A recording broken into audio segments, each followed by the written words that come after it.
food that they eat, to feed themselves and their families, to not rely on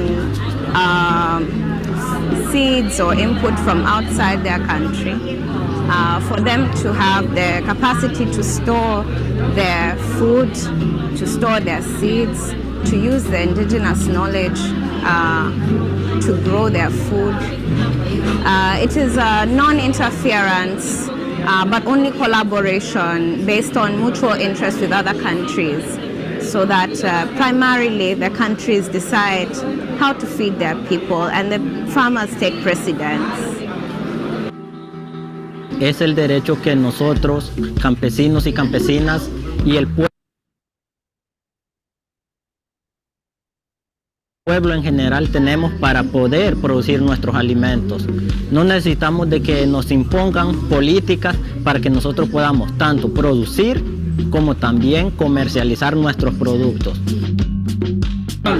El derecho de los pueblos a decidir sus propios sistemas alimentarios, sus propios sistemas de producción, distribución y consumo de alimentos que sean justos, ecológicamente sustentables, en base a la producción campesina de pequeña escala y reconociendo el papel central de las mujeres en la producción de alimentos. Y eso implica el control sobre las semillas, el derecho a la tierra, el derecho al agua, el derecho a decidir qué producimos, y cómo distribuimos en forma justa lo producido. Soberanía alimentaria tiene que ver con cultura, con identidad, con pueblos, con territorio, todo eso pudiendo definirnos en nuestros cuerpos, ¿no? Reconocer en nuestros cuerpos todo eso y que es el alimento que consumimos. Soberanía alimentaria se ven a HFTI también una isano y que actúa oye producir con la gente humana la gente o no hay copevi o ñemitinja o tajaisha o tajape endoi puro y veneno este mi isano coanga te oye perde hay por ahí oye puro veneno hombre ahí la semilla nativa también usamos hoy puro agua indígena campesino oye pa la también alimento sano oye produciva. Principalmente é a autoafirmação dos povos, da sociedade em relação à forma de sua alimentação, né? Buscando construir alimentação saudável com respeito ao meio ambiente e com respeito às relações de trabalho no campo. Es una propuesta política realmente, donde ideológicamente nuestros campesinos y campesinas han entendido que lo que producimos, primero consumirlo en nuestro territorio y luego comercializarlo, pero desde una propuesta unificada y articulada. Eso es para nosotros la soberanía alimentaria. 저는 한국에서 농사를 짓고 있는 여성 농민입니다. 식량 조건은 삶의 가장 기본이 되는 조건이라고 생각을 합니다. 그렇기 때문에 농민 운동을 하고 있고 이 WTO가 농민들에게 그리고 우리 한국의 국민들에게 그리고 세계의 모든 사람들에게 어떠한 악영향을 끼치고 있는지를 알기 때문에 활동을 하고 있습니다. La soberanía alimentaria es un verdadero paradigma revolucionario, la mejor contribución que el campesinado del mundo, los pescadores artesanales, los pastores tradicionales de todo el mundo le han legado a la humanidad, porque reivindica el derecho que tenemos como pueblo a definir libremente nuestras políticas prácticas y estrategias de producción, de distribución y de consumo de nuestros alimentos. La soberanía alimentaria pone en el centro del sistema productivo la agricultura familiar, campesina e indígena. Aboga por una agroecología de base campesina como forma de producir nuestros alimentos en armonía con la naturaleza y en armonía con los seres humanos, para lo cual es necesario, urgente y posible la realización de una reforma agraria integral para que la tierra efectivamente llegue a quien la necesita y a quien la trabaja. Aboga por la comercialización directa del productor al consumidor, eliminando las cadenas de intermediarios y la producción local para el abastecimiento local, garantizando de esta manera el derecho humano a la alimentación adecuada, y en virtud de eso el Estado no puede ser un actor pasivo, sino que tiene que ser un verdadero garante de la disponibilidad, la accesibilidad, la adecuación y la sustentabilidad de la alimentación para toda la población. Soberania alimentar para a gente é a construção de projeto de mundo.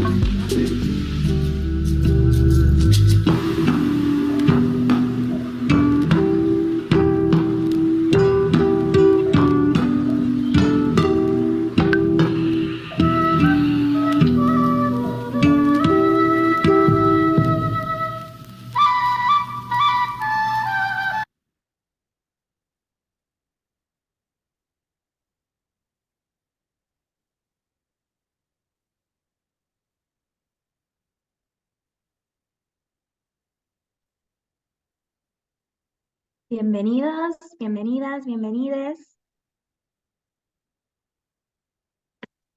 Le damos la bienvenida al primer conversatorio sobre saberes titulados Alimentos y Cocina, Luchas y Resistencia. La semana pasada comenzamos nuestra serie de encuentros con una mirada a la antropología alimentaria como punto de partida. Resaltamos que el acto de comer no se limita únicamente a morder y tragar alimentos, ni se reduce a la simple absorción de nutrientes. Comer es profundamente social y de hecho es el acto más político de nuestras vidas. Nuestro objetivo en este conversatorio es adentrarnos en la dimensión social de la alimentación y para ello es esencial comprender nuestra historia alimentaria puertorriqueña. El problema del acceso a la tierra se ha convertido en el problema crucial, no solo para entender que sin tierra no hay comida, sino también para establecer que sin tierra no hay economía, no hay política y no hay cultura. El 85%, ese número tan famoso que venimos escuchando una y otra vez, no solo expresa la cantidad de alimentos importados del extranjero, sino también simboliza el alarmante proceso de recolonización que nos convierte en extranjeros en nuestras propias tierras, en nuestro propio hogar. Entendemos que las crisis alimentarias en el mundo están aumentando cada año. En medio de todo este dilema, la noción de soberanía alimentaria emerge como una opción valiosa para aquellas personas, comunidades, pueblos que desean definir y tener control sobre sus sistemas alimentarios. La antropología, además de ser una ciencia, entonces surge como herramienta para estudiar precisamente estos problemas que también entran a nuestra cocina y se convierten en parte de nuestro plato.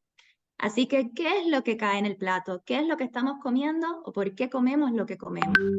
Las estadísticas indican que el 15% de los alimentos se producen localmente, pero entendemos que es importante destacar que esta cifra no refleja el trabajo de los pequeños agricultores, mucho menos visibiliza sus esfuerzos. De modo que hoy contamos con la participación de 3 destacados panelistas de diversos ámbitos, quienes brindarán sus perspectivas para impulsar discusiones y reflexiones profundas sobre estos temas. Entendemos que esto no es un problema exclusivo de nuestra tierra puertorriqueña, de nuestra isla caribeña, ya que otros países también enfrentan desafíos similares. Así que agradecemos nuevamente la participación y moderación de Gloria Sammartino, quien nos brinda una mirada desde el sur global, específicamente desde Argentina. Agradezco una vez más al DEPA, a Tara y a María Elisa. Y con este breve resumen destaco lo mencionado del encuentro anterior y doy la bienvenida a este segundo encuentro titulado ¿Por qué la seguridad alimentaria no es suficiente? El lugar de la soberanía alimentaria y el papel de la agroecología. Antes de pasar con Gloria, que va a hablar un poco sobre en qué consiste este segundo encuentro, Tara, tú querías mencionar unas palabras, ¿no? Te dejo el micrófono. Saludos, solamente agradeciendo todo el trabajo que se ha llevado a cabo para estos encuentros, los panelistas de cada encuentro y obviamente las 2 personas que han coordinado esto. Agradecemos, ¿verdad? La presencia de todos ustedes también que van a formar parte de estos conversatorios. Quiero dejar saber que se estarán grabando, pues queremos que estas sean herramientas para el uso público luego, ¿verdad?, de hoy. Cualquier persona que le interese accesar las grabaciones, las estaremos compartiendo con transcripción también, que me puede contactar directamente, y cualquier cosita, estamos aquí para dar apoyo. Nada, linda noche y gracias por estar. Bueno, muchas gracias también acá con mis compañeras que estamos haciendo posible este conversatorio, que el encuentro anterior planteamos básicamente de cuáles son los problemas del sistema alimentario actual, sobre todo en relación a la alimentación, y empezamos a ver esos nudos que están detrás, ¿no?, y atravesando todo el sistema alimentario, y empezamos a sorprendernos, ¿no?, de las similitudes que aparecen entre Puerto Rico, Argentina, y seguramente casi todos los países del sur global. Así que hoy vamos también a estar profundizando, pero ya nosotras tenemos un posicionamiento claro, lo habrán visto entonces en el título de nuestro segundo encuentro, por qué nosotras entendemos que hay que hablar de soberanía alimentaria y por qué la seguridad alimentaria está, digamos, de algún modo avalando otros intereses de los que hoy vamos a estar discutiendo, que están más que nada vinculados con los intereses del mercado, ¿no? Cuando la soberanía alimentaria tiene otra perspectiva totalmente diferente y sostenida en las necesidades del pueblo. Entonces hoy queremos, bueno, poder enriquecernos con toda este encuentro destinado a trabajar estas temáticas, pero situadas desde compañeras y compañeros, que acá tenemos a nuestros, quienes hoy nos están acompañando, y ahora Alicia va a presentar, desde experiencias situadas, un poco para ver, bueno, qué se plantea desde la soberanía alimentaria, pero cuáles son los desafíos, cuáles son las alternativas, qué nos falta para alcanzarla, ¿no?, cuáles son los dilemas. Y para eso, simplemente también, antes de la presentación, contarles que para que nuestro conversatorio sea realmente enriquecedor, vamos a tratar de ordenar un poquito los tiempos de nuestros expositores. Entonces la idea es hacer una primera ronda de preguntas donde van a tener unos 5 minutos. Nosotras, cuando se acerque el tiempo, les vamos a ir diciendo, para que luego de esa pregunta, que ahora Alicia lo va a contar, pueda haber participación de quienes estamos acá compartiendo hoy, esta tarde, y luego va a haber otra ronda de preguntas para hacer la misma dinámica, y luego vamos a hacer un cierre también de manera conjunta. Así que, Alicia, te cedo la palabra nuevamente. Gracias, Gloria. Bueno, habiendo dicho esto, pasamos a la presentación de los panelistas. Con nosotros hoy está Marisa Reyes Díaz, es agricultora ecológica, activista y cofundadora de Guaquiá, proyecto agroecológico liderado por mujeres que se enfocan en la agroforestería y la educación. Su interés por la biología, la ciencia y la sociedad comenzó durante la secundaria, lo que la motivó a continuar sus estudios y obtener un bachillerato en manejo de vida silvestre en la Universidad de Puerto Rico en Humacao. Su compromiso con la agroecología se fortaleció cuando participó en un curso con el proyecto El Josco Bravo en 2014. Hoy en día comparte su pasión y conocimiento como profesora del curso de promotores y productores agroecológicos del Josco Bravo en el municipio de Dorado. Además, desempeña un papel importante en la coordinación nacional de la organización Boricua, donde trabaja en la defensa de tierras. Su filosofía se basa en el poder del trabajo colectivo, el empoderamiento de la comunidad y la transformación desde la base. Aboga por la soberanía alimentaria, la economía solidaria y reconoce la importancia de forjar alianzas y colaborar con otros en la búsqueda de un futuro más sostenible. Bienvenida, Marisa. Con nosotros también está George Félix. Es aprendiz de la agroecología, cultivador de sistemas agroforestales y acuarelista principiante.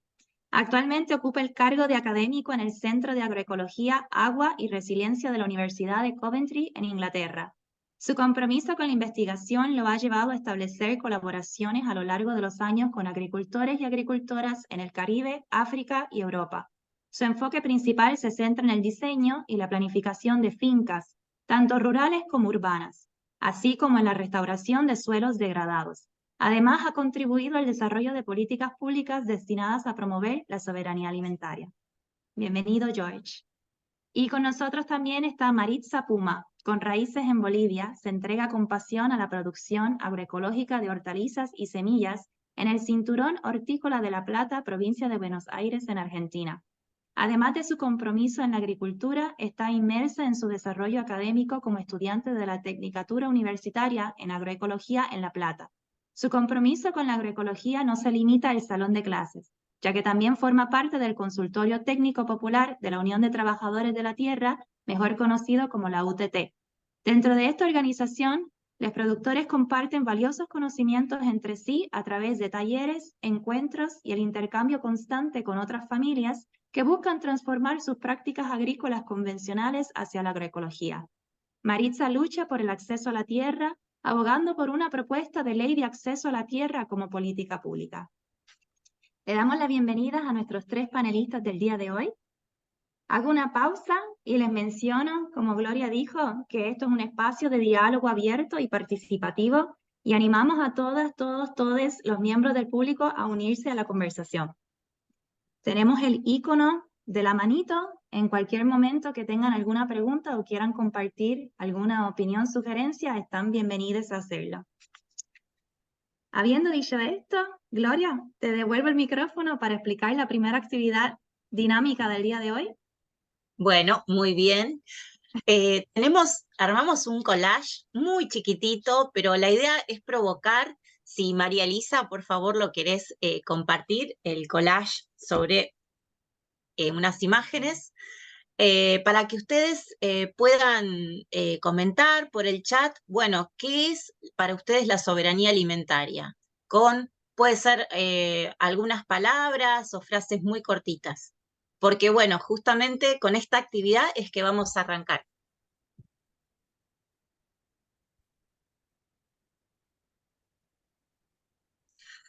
También, obviamente, como dijo Licia, pueden levantar la mano o la idea es que hagan intervenciones muy cortitas sobre lo que les sugieren estas imágenes. Acá una compañera dice estabilidad. Si quieren, pueden, como les decía, lo dicen o siguen escribiendo por el chat.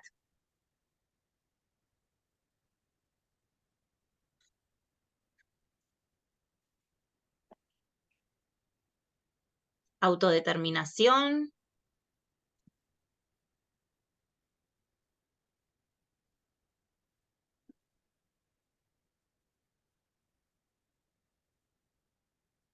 Bueno, están diciendo cosas muy interesantes. Si quieren, pueden decirlo también, ¿eh? Sí, si alguien se anima a tomar el micrófono y hablar, por si quiere expresar más de una palabra o una frase, está bienvenido a hacerlo.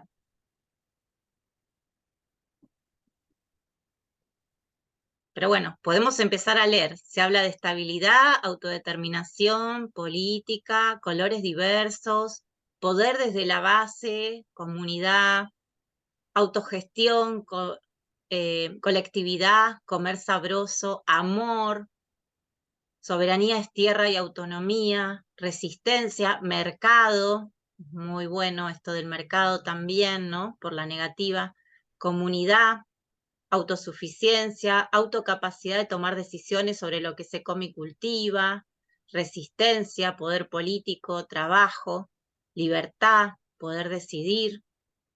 No estoy segura, dice una de las compañeras, pero me pregunto si puede, claro, habla del contexto colonial, que claramente, mujeres, conexión, salud, modo de vida, comida, compromiso.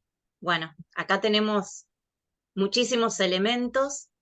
Creo que vamos a volver a retomar todas estas cuestiones. Soberanía alimentaria creo que es todo esto. Pero bueno, habiendo dicho entonces estas palabras, que creo que claramente van por acá, cultura también, acá nos lo dice Annelise, que aprovecho para comentar que ella es una compañera de Brasil, así que muy interesante que hoy también tenemos a Brasil. Así que, George, con estas palabras provocadoras, bueno, te dejamos la palabra para contar entonces qué es para vos, ¿no?, esta perspectiva de por qué la soberanía alimentaria y no la seguridad alimentaria. Muchas gracias, Gloria, gracias a las organizaciones, a la organización de este evento. Mi nombre es George Félix, soy investigador y profesor de agroecología y agroforestería. Estoy ubicado en Coventry ahora mismo, la Universidad de Coventry. Y soy boricua, estoy muy anclado también en los procesos de Puerto Rico, así que hoy quisiera compartir y más bien abrir como el gusto para conversar acerca de estas temáticas, ¿no? A través de imágenes de Puerto Rico y también algunas imágenes de otros lugares del mundo. Voy a compartir, en realidad tengo un PowerPoint en el cual me voy a basar, pero no es realmente una... Es un poco libre, ¿no? Quisiera como presentar algunas imágenes provocadoras. A ver si puedo compartir mi presentación. Ahí sí se ve, Alicia. Sí, bien. Sí, se ve muy bien. Genial, gracias. ¿Por qué soberanía alimentaria y no seguridad alimentaria? En realidad yo no voy a dar ninguna respuesta, más bien abrir el diálogo y presentar algunos datos como, por ejemplo, elementos históricos como... ¿Qué está pasando aquí? Se ve esa foto, ¿no? ¿Sí? Perfecto, sí, sí. Ah, pues, genial. Pues nada, esto es un documento, por ejemplo, histórico de Puerto Rico, de un explorador estadounidense que estuvo entre Cuba y Puerto Rico en el 1898, que me imagino que esa fecha es bastante familiar para muchos de entre las personas que estamos aquí. Es la guerra hispanoamericana, es la expansión del poder colonial estadounidense y por ende una necesidad de inventoriar los recursos de Puerto Rico y de Cuba que benefician, ¿verdad?, a la gran nación. Entonces, algo interesante es que dice que Puerto Rico en esa época era esencialmente la tierra del agricultor y la más cultivada de todas las Antillas.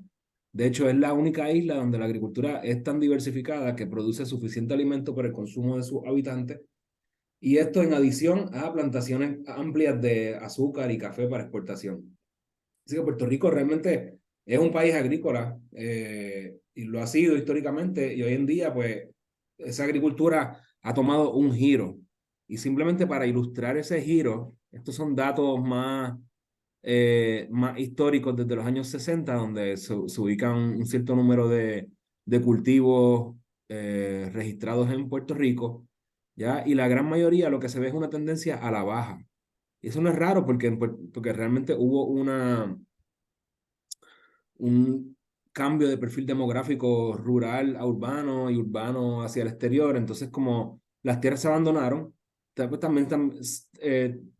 también se abandonó parte de la producción, y todo esto entra en un marco histórico. Y para mí, de las cosas más preocupantes es que el arroz con habichuelas, por ejemplo, nunca está, no está desde hace bastante tiempo. Desde casi los años 80 en Puerto Rico no se está cultivando ni arroz con habichuelas, ni arroz ni habichuelas, perdónenme. Y sin embargo, eso es algo que si no fue hoy, ayer nos comimos uno, ¿verdad? Fácilmente. Así que ¿de dónde viene ese arroz? ¿Dónde está producido? ¿De dónde vendrán esas habichuelas que nos llegan en lata? ¿Y dónde están los otros cultivos nuestros que no aparecen en estos datos, ¿no? Digamos, estas gráficas representarían lo que sería el gran 85% de importación, pero hay unos datos del 15% más allá de lo que está escrito en los datos, que están en las montañas y no sabemos dónde. O sea, no es que no sabemos, sino que no aparecen en los datos oficiales. Así que hay como muchos elementos aquí, y esto es una imagen provocadora, ¿verdad? Con datos oficiales. Piense que de los pocos cultivos que han aumentado en Puerto Rico en los últimos años, que son las papayas, el apio, los plátanos y poca cosa más que generalmente se producen con técnicas que heredan de la revolución verde, ¿no? De la agricultura industrial. Así que mucho agrotóxico y más bien monocultivo, más que productos diversificados. Y el control de la economía y de la transformación de esos productos, no necesariamente en las manos de la gente que los produce, ¿no? El control de los recursos, no necesariamente en las manos de las personas que están produciendo y muchas veces no son locales. Una puesta en contexto, ¿no? Son datos del gobierno.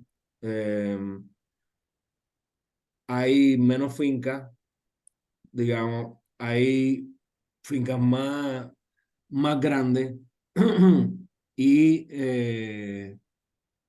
también una producción total de cuerda que ha disminuido desde 2012, ¿no? Estos son datos 2012-2018, es verdad que coincide con el post-huracán María. Sin embargo, la tendencia a la baja viene desde hace tiempo. Así que nos preguntamos también quién produce nuestros alimentos y en qué condiciones, ¿no? ¿Quiénes son las personas que están asegurando el alimento en Puerto Rico? Y vemos también que no necesariamente son jóvenes menos de 35 años, no están tan representados como personas entre 35 y 64 y personas mayores de 65. O sea que hay digamos, la tendencia es también hacia un envejecimiento de ese productor. Estos datos muchas veces, muchos de nosotros ya los conocemos desde hace tiempo, pero siempre es bueno refrescar que hay una tendencia a la baja y pues hay que atender eso. Yo creo que hoy estamos en un espacio donde muchos de nosotros y nosotras estamos tratando de restablecer esas tendencias.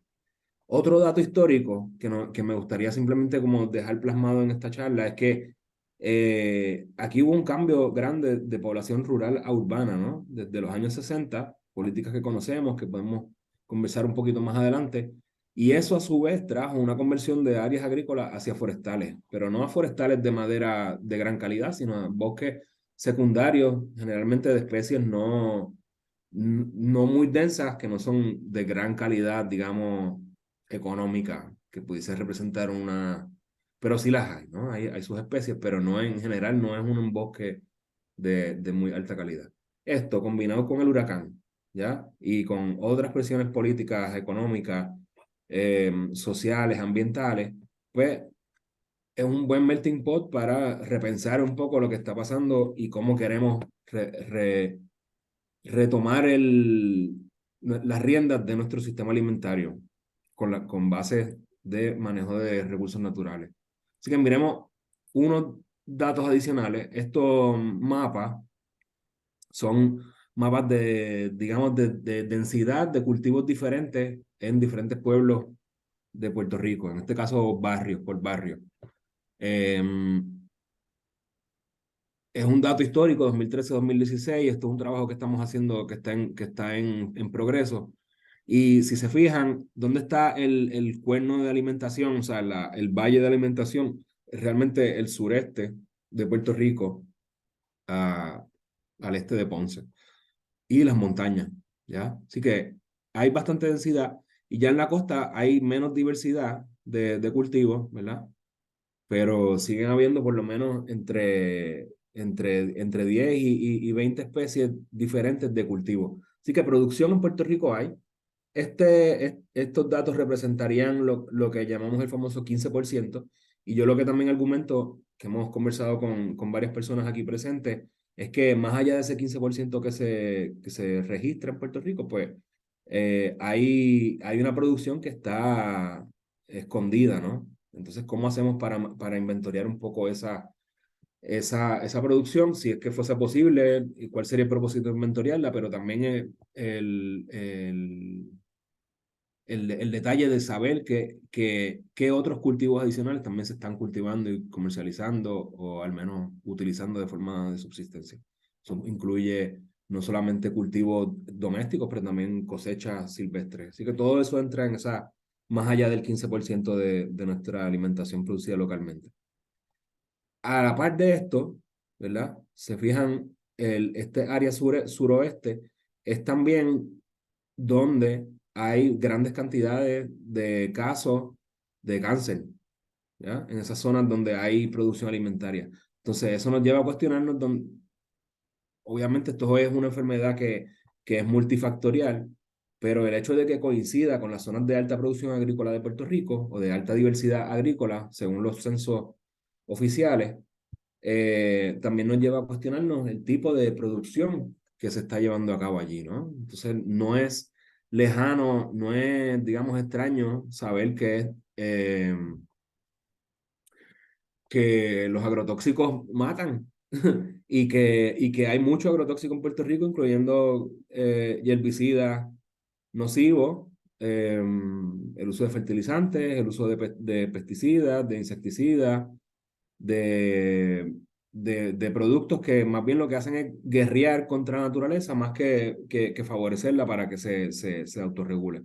Ahora, el discurso obviamente es más fácil dicho que hecho y escalar los procesos y las interacciones que las estructuras agroecológicas proveen, ¿verdad? Como que masificar esas funciones pues requiere de mucho conocimiento, de intercambio de saberes y de experimentación, digamos, un poco atrevida. Así que algunos elementos también nos llevan a pensar, a repensar cómo estamos produciendo y en qué condiciones y para quién y por quién. Así que esto es muy breve, ¿no? Como una ilustración de cuán rápido, cuán cercano puede ser nuestros vegetales al plato, ¿no? Del jardín al plato. Y vemos que mientras más intermediarios añadamos, más recursos se gastan, ¿verdad? Ya sea plástico, transporte, energía, mano de obra, para que nuestro plato se llene con algún tipo de alimento. Entonces se va deslocalizando, por decirlo así, nuestra alimentación. No se trata necesariamente de que todo el mundo sea productor, pero sí tal vez acercarnos un poquito más y acortar esa cadena de distribución que realmente, cuando hablamos de cadena de distribución, es la cadena de esclavitud del pequeño agricultor que recibe una miseria por su producción específica, ¿no? Una sola especie, monocultivo generalmente, y donde se enriquecen los intermediarios y realmente el consumidor lo que recibe es un producto bastante transformado, bastante manipulado, por decirlo de una forma.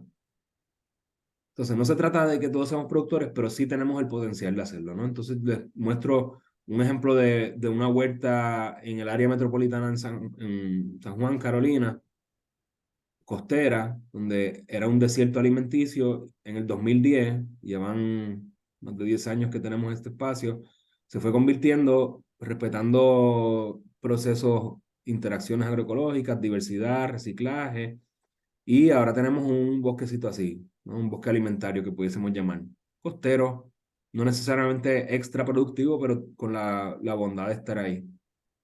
Viene el huracán, obviamente se descuartiza ese proceso y lo que se encuentra, ¿verdad? Es lo que se generalizó en todo Puerto Rico. No en balde, porque el suelo estaba bastante cubierto, tenía bastante materia orgánica y habían semillas que resistieron el paso de las tormentas, pues sí se pudo recuperar de una forma mucho más rápida, ¿verdad? Una estructura multifuncional con algo de alimentación en un lugar que pues no es idóneo. Así que esto es simplemente para ilustrar el potencial que tenemos en cualquier espacio urbano de Puerto Rico, y no digo rural, obviamente, va de por sí, pero en cualquier espacio urbano hay potencial de producir, es cuestión de ponerse creativo o creativa. y esas estructuras como resultan en un aumento de biodiversidad generalmente de forma natural, ¿no? La presencia de flores, la presencia de otros insectos que pueden comer, pajaritos, abejas, etc. Así que es bastante multifuncional y multilateral esos beneficios. Voy a pasar esto rápido porque no quisiera enfocarme demasiado, pero pudiésemos hablarlo después de los cambios de actitudes de los técnicos y los extensionistas, para presentar algunos ejemplos de Latinoamérica y más allá, como para poner las bases de la conversación que querramos tener sobre soberanía alimentaria y seguridad. Un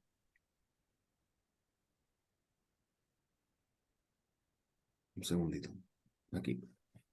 Tenemos, por ejemplo, ¿verdad? Hablé de una huerta urbana, del potencial que tenemos en las huertas urbanas y cómo entonces pasamos de ese enfoque pequeño, ¿no? Reduccionista de la huertita, cuando hablamos de la huertita, imagino que eso es un término que muchos decimos y dejamos de entonces valorar lo que es la huerta, ¿no? Con toda su elegancia, o inclusive la finca, ¿no? Cómo entonces producimos en el trópico, son ejemplos de Haití y de Cuba, como para pensar en diferentes escalas, ¿no? La huertita, entre comillas, y la huerta o la finca ya diversificada, extensiva, pero no necesariamente de monocultivo. Entonces aquí hay un sinnúmero de prácticas implementadas.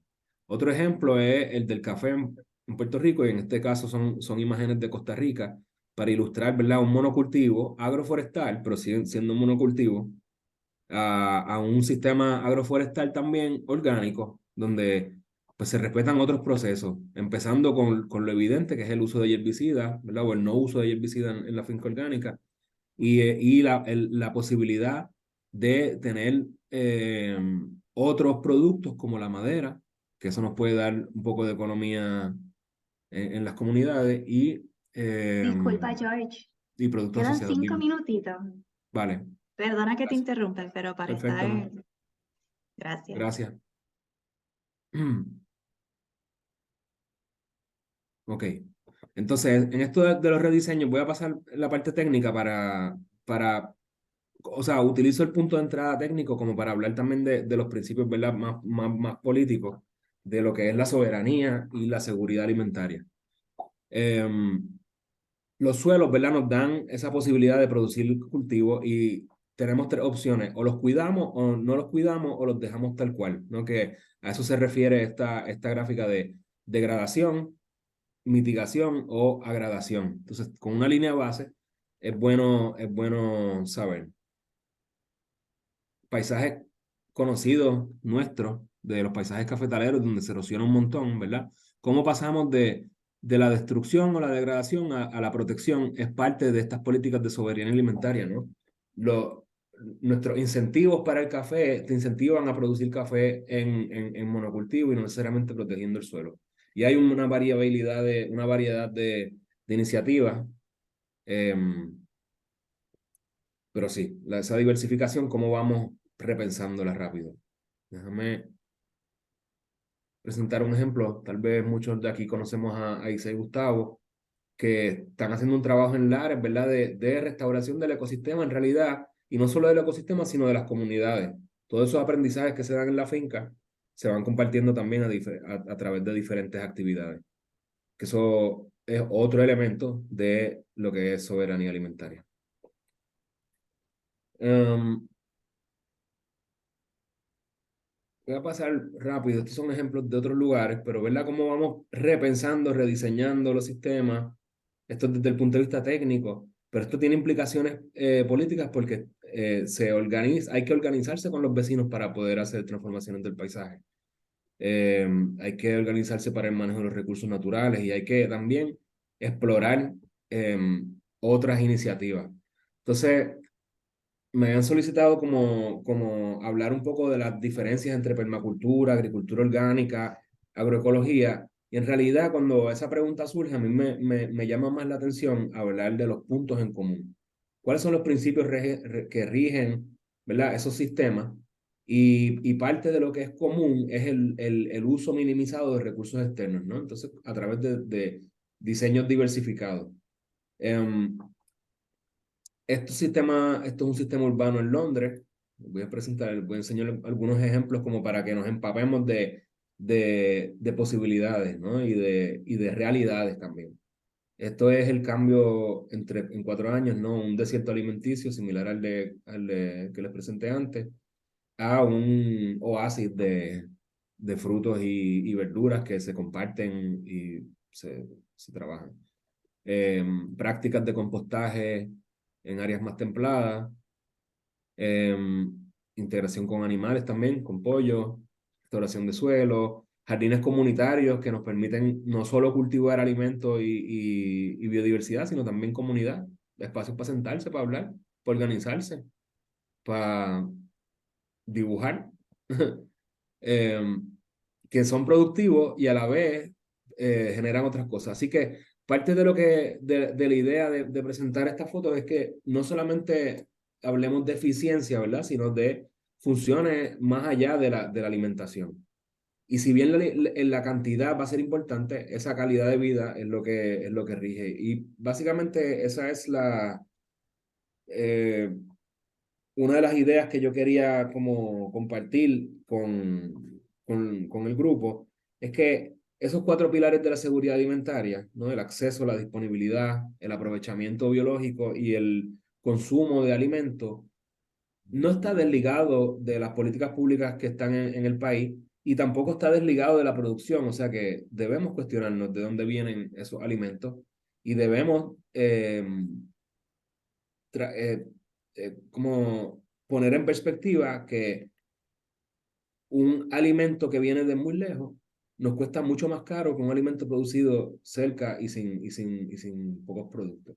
Y con eso pues voy concluyendo, ¿verdad? Como una forma sencilla, ¿verdad? De hablar de soberanía alimentaria es tener en cuenta esa proveniencia y esa calidad, pero no tan solo esos dos elementos, calidad, ¿verdad? Limpio, por decirlo así, ecológico, pero no solamente esos 2 elementos, sino cuáles son las maneras como nos organizamos entre nosotros para que esas políticas públicas sean coherentes. Y ejemplos no faltan de las cosas que fallan, pero sí a mí me gustaría tal vez rememorar elementos que sí funcionan y que funcionarían en Puerto Rico. Así que creo que es algo que me gustaría sacar, no sacar, sino como establecer esta noche, es cuáles son esas historias de éxito que tenemos en Boriquén. Dónde estamos produciendo y cómo lo estamos logrando para contrarrestar esa inseguridad alimentaria. Muchísimas gracias, George.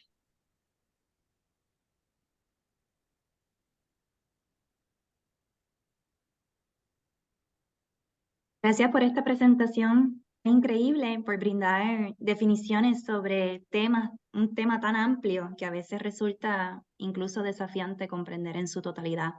Para añadir un poco a lo mencionado por George, si bien la soberanía alimentaria implica criticar este modelo de producción alimentario actual, también propone propuestas de descolonización del conocimiento. Y aquí es que el foco de la antropología alimentaria toma centro.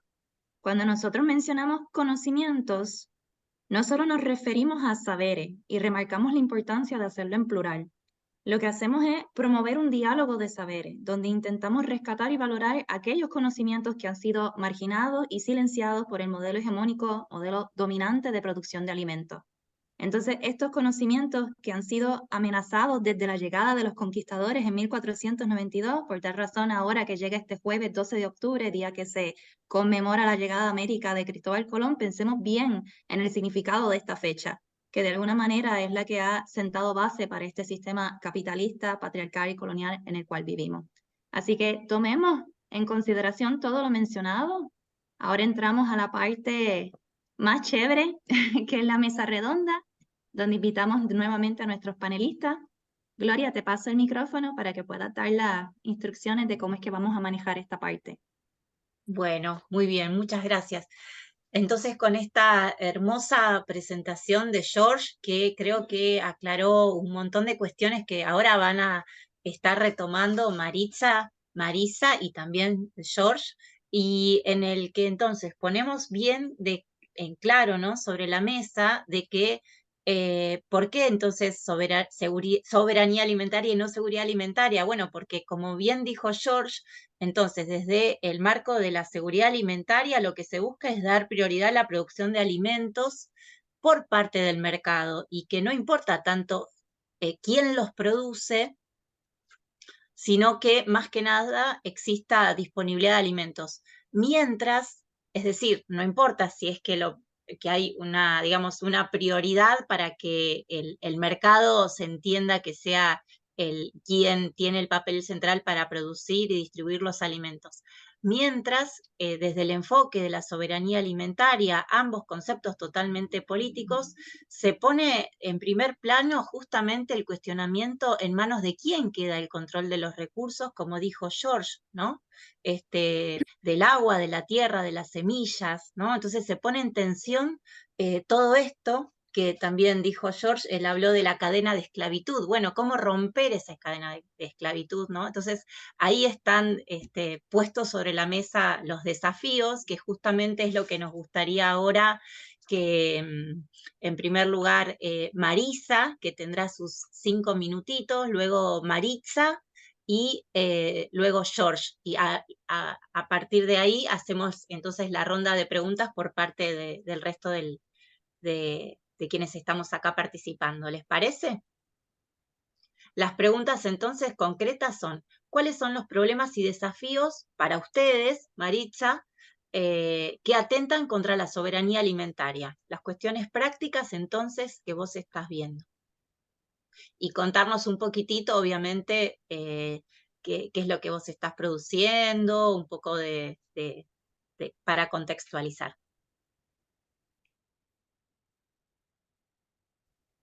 Saludos. Gracias por el espacio, gracias por toda esta gesta, ¿verdad?, para este conversatorio, y gracias a todas las personas que han decidido sumarse. Un placer y espero que realmente sea una conversación. Bueno, creo que George hizo una buena introducción para ir acercando un poco a esos desafíos que tenemos para lograr esa soberanía alimentaria. Y quisiera quedarme con algunos de ellos que ya hemos mencionado varias veces, entre ellos el acceso a tierra y el acceso a agua. Y bien, ¿verdad? Licia ya me presentó y tienen todo mi contexto, pero, ¿verdad?, mi nombre es Marisa Reyes, formo parte del colectivo, del proyecto de la finca Guaquiá, en conjunto con Stephanie Monserrate.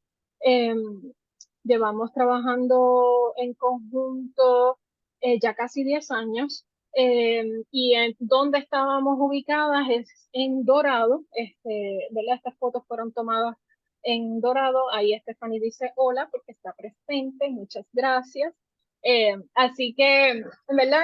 Y hay diversidad de producciones, pero ¿cuál es la problemática, verdad? Nosotros estuvimos buscando terreno por más de 1 año y medio, yo creo casi 2 años, buscando dónde poder cultivar con las condiciones, ¿verdad?, de jóvenes, salidas, de nuestros espacios de estudio, de nuestros espacios de trabajo, que sabemos que no está funcionando lo que estamos haciendo y queremos hacer cosas diferentes y queremos hacer una aportación también directa al país. Y entonces, ¿cómo lo hacemos? Decidimos montarnos en esta montaña rusa de hacerlo con una producción agroecológica.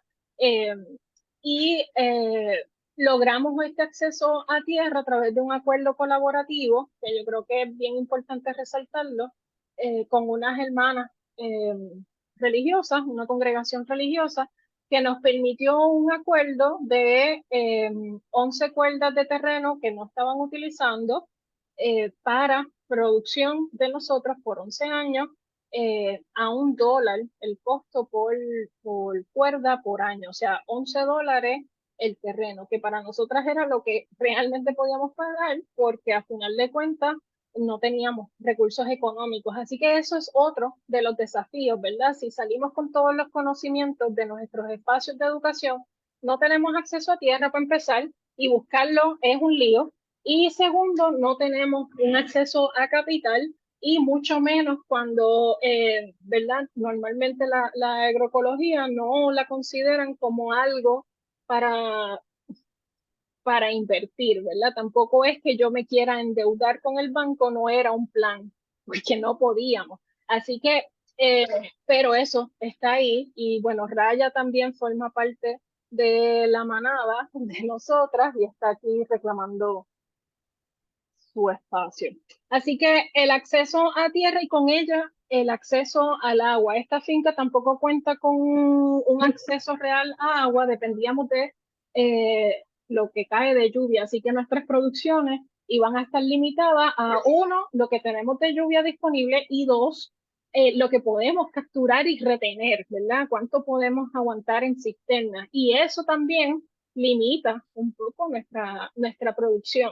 Y cuando yo se lo comentaba a algunos jíbaros me decían, bueno, pero es que tú siembras y que el cielo te lo riegue. Bueno, pues sí, pero ¿qué pasa con el cambio climático? ¿Qué pasa con todas estas cosas que alteran sustancialmente cómo nosotros producimos?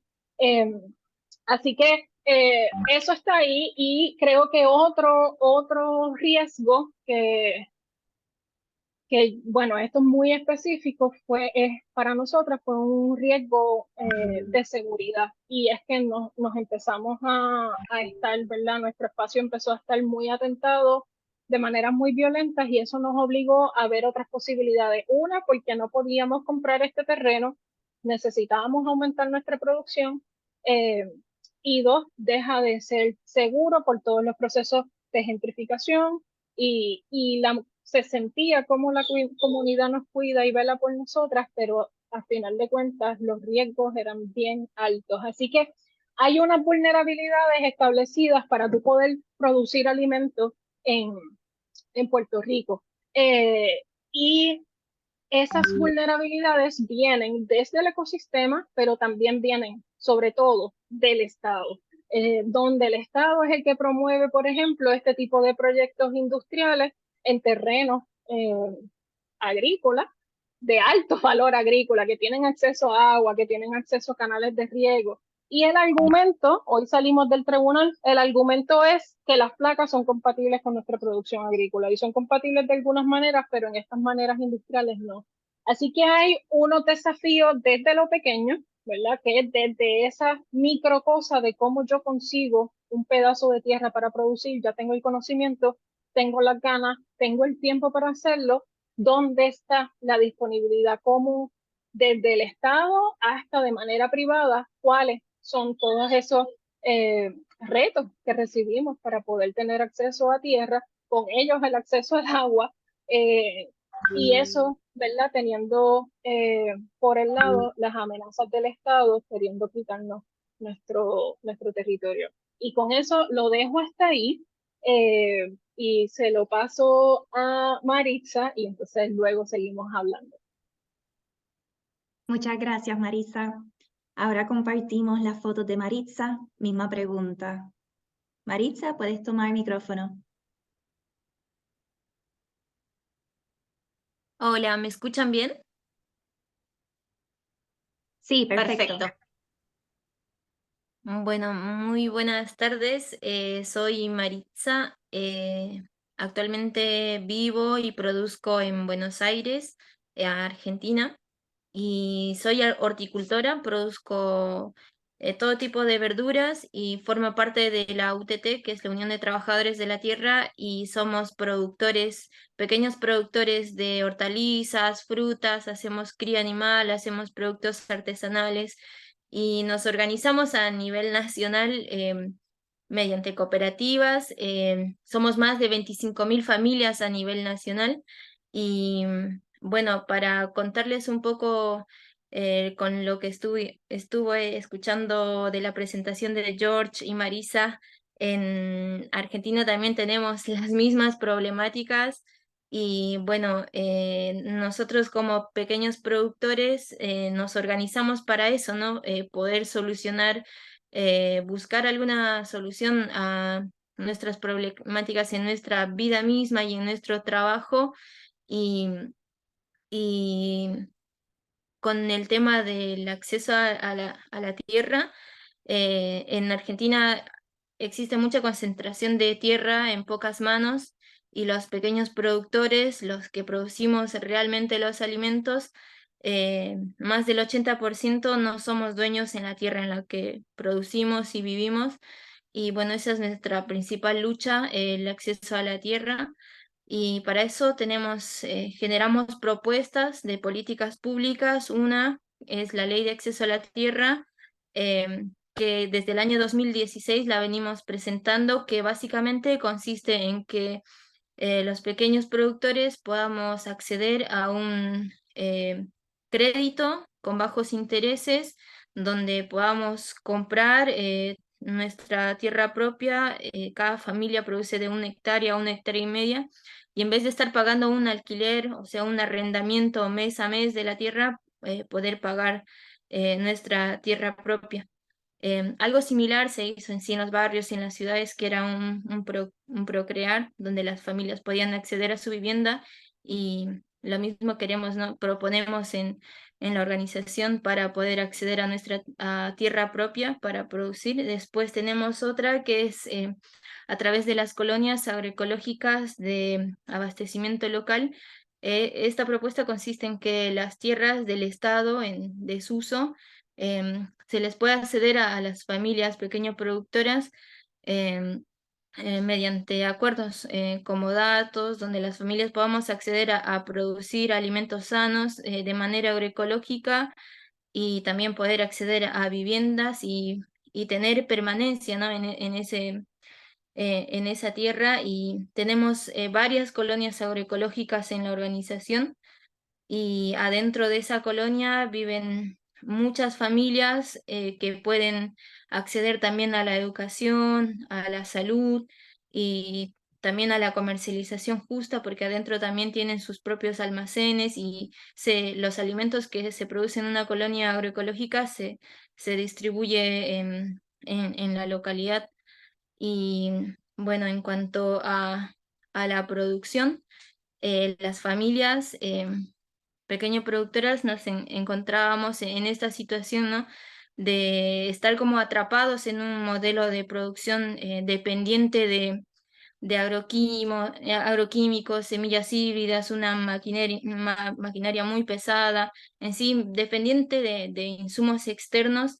Y eso hace que las familias como que si le dedican más tiempo, más horas de trabajo, más integrantes de la familia como están trabajando todo el tiempo, y no llegan a progresar, porque todo lo que ganan al final va destinado para pagar esos agroquímicos, esas semillas. Y lo que hicimos en la organización fue empezar a producir de manera agroecológica, que fue en sí empezar a reunirnos en nuestras asambleas, hacer encuentros, talleres, donde fue básicamente recordar qué es lo que hacían nuestros padres, nuestros abuelos, que ellos no necesitaban todos estos agroquímicos para producir. Y lo que hicimos fue recuperar todos esos saberes y también aprender nuevos. Trajimos a muchos referentes de la agroecología de otros países para poder compartir saberes y aprender nuevas formas, nuevas estrategias para empezar a producir de manera agroecológica. Esto lo venimos haciendo desde el año 2016 en el consultorio técnico popular que formo parte. Bueno, ahí aprendí a producir de manera agroecológica. Y bueno, este consultorio técnico popular está formado por productores que empiezan a hacer agroecología y se animan a enseñar a más familias cómo empezar a producir agroecológico.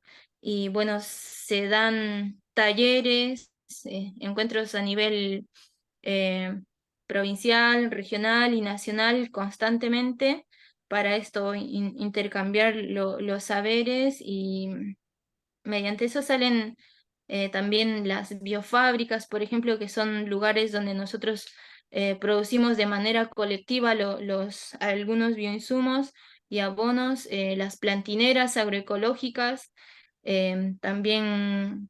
Perdón, Maritza, sí. que como que vamos redondeando con el minuto, pero por ahí, si vos quisieses puntualizar más que nada las dificultades y desafíos, y por ahí de cara también a lo que dijo Maritza con respecto al acceso a la tierra, así qué es lo que les está pasando a ustedes, como un minutito y abrimos al resto. Sí, en cuanto al acceso a la tierra, tenemos esas propuestas, ¿no? Las colonias agroecológicas y la ley de acceso a la tierra. Y en cuanto a la comercialización, también nos empezamos a organizar, de vender de manera justa, de productor al consumidor mediante los almacenes de ramos generales, mercados mayoristas, nodos de distribución, que son las personas de las ciudades que se organizan para comprarnos, y también las ferias y bueno, y eso sería básicamente. Gracias, Maritza. George, te dejamos 5 minutitos. Gracias. Realmente no sé si tengo mucho más que aportar respecto a lo que han dicho Marisa y Maritza, que me parece muy anclado en una realidad vivida, ¿verdad? Lo que dice en inglés un grounded o lived experience, como... pero desde mi punto de vista hay varias crisis, ¿no? Que pudiésemos llamar, que son simultáneas y nos están abofeteando desde diferentes ángulos, que pudiésemos describir como una policrisis, o sea, una crisis más que compleja. Desde el punto de vista alimentario, pero también lo errático del clima, las presiones económicas y como consecuencia de políticas públicas no necesariamente adaptadas a nuestras necesidades.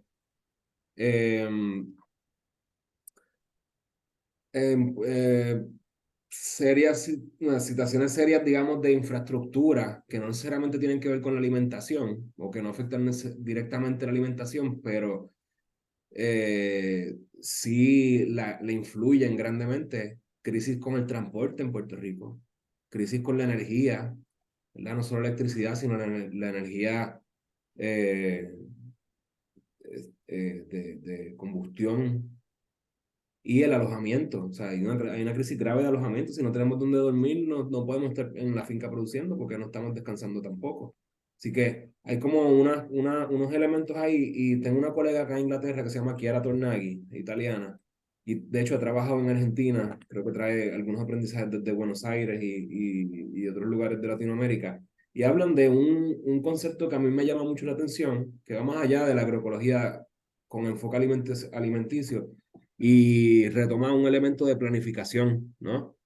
Que es ella le dice urbanismo agroecológico, como un agroecological urbanism, para enfatizar el hecho de que no es solamente la parte productiva, sino todos los componentes y las dimensiones que van alrededor. Así que, ¿cómo se trabajan las soluciones a estas diferentes crisis que forman la policrisis? Pues ya tenemos todo el canvas en blanco como para pensar en alternativas. Los elementos de acceso a tierra que mencionó Marisa, los elementos de la combinación, ¿verdad? El compromiso que hay que hacer entre una producción de energía solar o la producción de alimentos, ¿verdad? Si esa incompatibilidad, ¿cómo se resuelve? Si se puede resolver. Pues no necesariamente son elementos, el detalle que quiero traer es que, y con esto finalizo, es que no necesariamente son problemas técnicos, porque sabemos las soluciones técnicas que se pueden implementar. Es una cuestión de organización, muchas veces de organización social y política, que no nos permiten, o que sí nos permiten en algunos casos, progresar a un sistema deseable. Desde nuestro punto de vista hoy, de verdad, un sistema alimentario que sea más deseable que lo que tenemos de por sí. Así que cómo nos hablamos, cómo sobrepasamos esas luchas de ego, esas luchas de poder, esas luchas de clase social, cómo aliamos todas estas cosas para tener un futuro más prósperos y más dignos también. Más allá de la colonización, más allá del ser una isla y anclándonos como actores realmente y actoras de transformación y de restauración de un ecosistema que está en crisis. Muchísimas gracias a los tres panelistas. Ahora pasamos a la parte de las preguntas. Exhortamos a todo el público que si no se atreve a hablar, puede también establecer sus preguntas en el chat. También si quieren levantar la mano y les damos la palabra, más que bienvenides. Ahí yo creo que Verónica Burgos alzó la mano. Verónica, adelante. Sí, buenas noches, ¿me escuchan? Sí. Sí, súper. Me gustaría la pregunta que tengo es, cuando estamos hablando de acceso a terreno y de acceso a hogares, ¿verdad? Que es uno de los problemas más presentes ahora mismo en las noticias. Me parece que hay personas mayores que están buscando cómo ser parte de la solución, pero no tienen como que el acceso a estos conocimientos y a como que comunicar que tienen terrenos que no pueden manejar, que ya, o sea, no dan a tratarlo. Y he escuchado conversaciones eh, en lugares públicos donde estas personas mayores dicen como que, ay, si tan solo hubiera personas que fueran para el patio y me ayudaran a hacer el huertito y qué sé yo qué. Y como lo escucho mucho, ¿verdad? Yo no practico hacer agroecología, pero siempre me ha interesado y por eso estoy, ¿verdad? Aquí quiero saber más y cómo uno puede ser parte de la solución. Soy parte de las personas que tampoco tienen ni hogar, ni terreno, ni nada de eso. Y no sé si esto sea una solución, pero pregunto que si habría alguna manera de que se organicen, ¿verdad? Por poblaciones, por grupos jóvenes, en diferentes áreas de Puerto Rico y se haga la propuesta de trabajar las tierras a personas que ya tienen las tierras, quizás son mayores, no tienen jóvenes en su familia que quieran ir a su hogar a trabajarla, como un tipo de trueque, como se hacían antes, sube y busca más que nepa y me deja una bolsa y te lleva las demás. Obviamente eso es simple y sencillo y hay más que pensar alrededor de esto, pero mi propuesta es que si hubiese alguna manera de organizar un programa, ¿verdad? Que es la palabra más común, un programa en donde las personas que sí tienen el conocimiento de crear estos espacios preparen quizás un grupo de voluntariado y luego entonces identificar comunidades que tienen personas mayores que tienen el terreno y que están dispuestas a colaborar algún tipo de trueque. Muchas gracias, Verónica. Antes de que los panelistas contesten, vamos a tomar las otras dos preguntas y de esa manera las acumulamos y las podemos contestar con calma. La próxima persona que alzó la mano es Epic Jeff. Adelante. Saludos, hola a todos. Pues entonces, yo tenía yo compartí una foto del huertito que tenemos aquí. Nosotros estamos fuera de Puerto Rico, somos parte de, yo soy Jeff y este es Temis, por si acaso. Y nosotros trabajamos con el Departamento de la Comida en el proyecto de energía solar. Particularmente esa parte de lo que mencionó George, de todos los componentes que hacen la crisis y que la soberanía alimentaria es solo una parte de eso. Nosotros estamos bastante envueltos en cosas como transportación y cosas así. Pero volviendo a lo del huerto pequeño, tengo dos preguntas básicamente que sería como, ¿es viable para la población actual tener o poder tratar de ser, tener soberanía alimentaria local en un espacio, por ejemplo, con lo que nosotros tenemos que es alquilado, no tenemos propiedad, por lo menos aquí en donde estamos ahora, que en Memphis, Tennessee. Con la cantidad de población que hay en los espacios urbanos, si es posible realmente lograr una soberanía alimentaria con la densidad poblacional que hay, y que está en crecimiento, por supuesto. Y entonces, si pueden contestar esa primera pregunta, entonces tengo otra aparte. Yo creo que vamos a ir contestando las preguntas. Sé que tienes otra pregunta, pero vamos primero con esta y después entonces pasamos con las otras dos personas que alzaron la mano y regresamos si hay tiempo a la segunda pregunta. ¿Está bien? Vamos entonces, ¿a quién le gustaría contestar estas preguntas primero? No sé si Marisa o George. Sí, sí, voy. Hola. Dale, adelante. Quería comentar para la primera pregunta. Bueno, hay un asunto de amenazas. Déjame apagar esta cosa.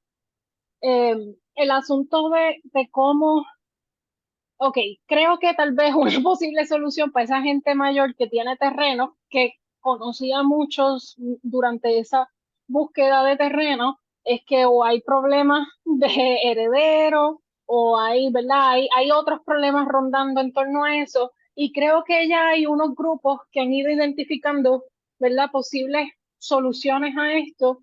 Y ¿verdad? Conozco dos que ambos están enfocados en fideicomisos, ¿verdad? Para la protección de la tierra, desde el fideicomiso de tierras y también desde el Instituto para la Agroecología, por lo menos acá en Puerto Rico, que también, ¿verdad? Tiene ese foco de cómo garantizamos tener terrenos disponibles para hacer agroecología, porque ese es uno de los problemas, estamos perdiendo el territorio. Entonces, ¿cuál es? Sí, lo que sucede muchas veces con estos espacios que no llegan a pertenecer a quien los produce es que a final de cuentas sigue vulnerabilizando a la persona que produce. Porque definitivamente podemos producir en espacios alquilados e incluso en espacios prestados. Las conversaciones casi siempre o los riesgos que hay en torno a eso es que de momento la finca se ve bonita y de momento pues la finca no es tuya, es de la persona dueña. Y eso es más común de lo que pensamos, porque sí hay una buena voluntad, pero las cosas cambian y pues las realidades también, y la gente tiene también unas realidades y atiende, ¿verdad? A partir de sus necesidades. Así que tiene que haber una organización separada, ¿verdad? Que viabilice cómo estos terrenos forman parte, ¿verdad? O se pueden hacer parte de un colectivo con unos acuerdos en unos derechos y unas garantías donde no se siga vulnerabilizando a los productores o productoras, porque normalmente son los que están cargando con todas las vulnerabilidades, desde el clima hasta no tener un acceso. Entonces, se puede producir en todos esos espacios y yo creo que es posible. Lo que pasa es bajo qué condiciones de vulnerabilidad o de desafíos se mantienen a las personas productoras.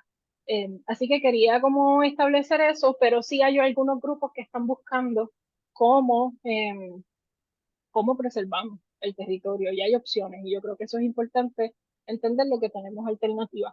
Con la segunda pregunta, yo creo que Marisa la puede contestar mejor que yo, pero que me avise. Pero si no, yo sí, definitivamente las ciudades representan un riesgo y eso ha sido histórico y eso pasa desde la energía y también pasa con el alimento. Cómo la energía llega a los espacios y cómo el alimento llega y siempre es desde las distancias, desde las periferias, desde espacios muchas veces mucho más vulnerabilizados que la ciudad hacia la ciudad, ¿verdad? Así que los espacios vulnerables alimentan la ciudad. Por eso es que es tan importante, y me encantó el término del urbanismo agroecológico, porque también hay unos procesos políticos de cómo accedemos a esa comida, pero también cómo se fortalecen esos espacios comunitarios. Y yo creo que lo más importante es entendernos como comunidad,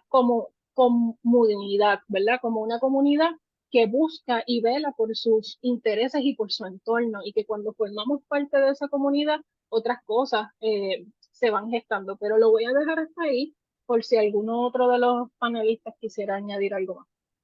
Muy bien, muchas gracias Marisa. Bueno, ya también Maritza, como bien señaló Marisa, si querés comentar también al respecto y ver un poco la pregunta, la segunda pregunta de Epic Chef, ¿no? Respecto a los desafíos de la soberanía, de la propuesta, de llevar adelante la propuesta de la soberanía alimentaria cuando no hay acceso a la tierra. Claro, sí, en la segunda pregunta que habían hecho en cuanto a los huertos urbanos, o en sí la necesidad de que los alimentos estén en cercanía, ¿no? Como poder producirlos en tu propio patio o de manera comunitaria. Lo que veo aquí en Argentina es que está muy ligado a los comedores barriales, a organizaciones en sí barriales que em, producen en alguna parte de la ciudad que todavía no tenga cemento, producen mucha diversidad de, de alimentos, pero en sí hay mucha gente concentrada en sí en las ciudades, y a las periferias estamos nosotros a veces en los cinturones hortícolas, en sí sin acceso a la tierra, y lo que comentaban anteriormente, esto hace que nosotros no tengamos como permanencia por más, por ejemplo, aquí en Argentina, de 3 años, porque en el mismo terreno, porque la presión inmobiliaria en sí va avanzando, se van vendiendo esos terrenos, la ciudad va creciendo, y nosotros cada vez nos vamos más lejos. Pero sí eso no, existe esa necesidad de producir en el poquito espacio que haya, y está bueno porque eso también une, digamos, a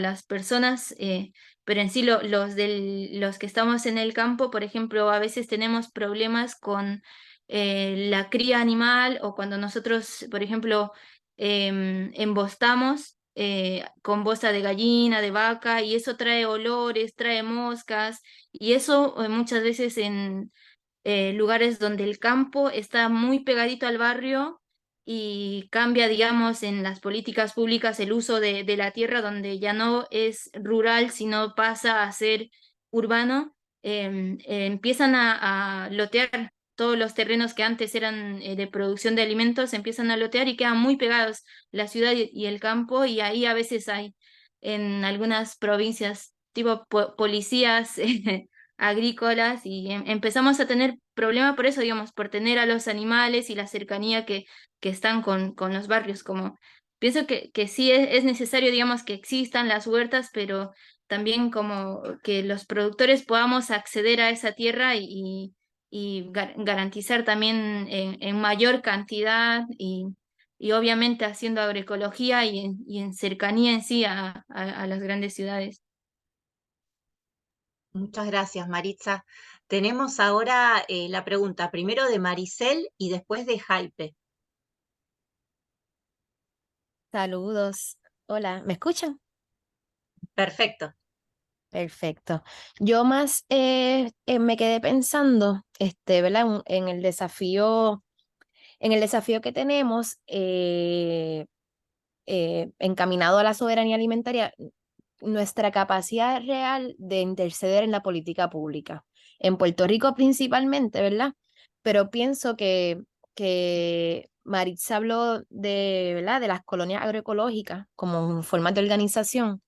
Y pues me cuestiono qué formas de organización hacen falta, ¿verdad? Hacen falta desde los productores, y también, por ejemplo, yo trabajo mucho desde la distribución de alimentos con un grupo que se llama Comedores Sociales, y creo que hemos hablado bastante de del movimiento social, qué hace falta construir, y cuáles son los pasos a dar. Y creo que ese desafío pues también me parece importante traerlo. Y agradecida por el espacio y por las panelistas y les panelistas. Gracias.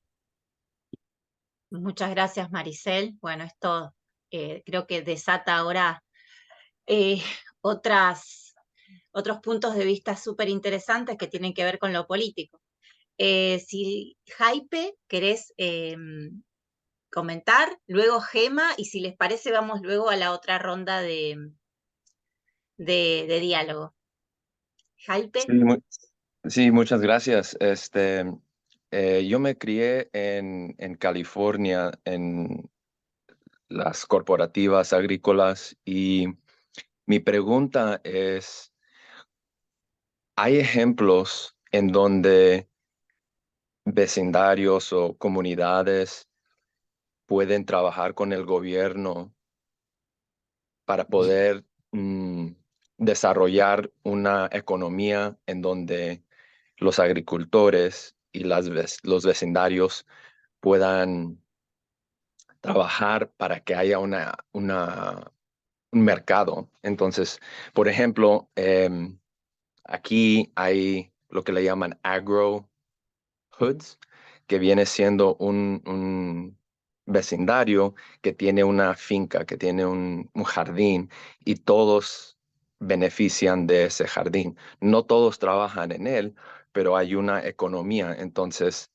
todos benefician, todos hacen dinero y cada persona recibe comida de lo que se produce en la vecindad. Entonces, es un modelo de economía viable en donde todos hacen dinero, y la verdad es que si no hay esa viabilidad económica, siempre va a haber ese problema que pues se mira bien bonita la finca y luego ya no es tuya.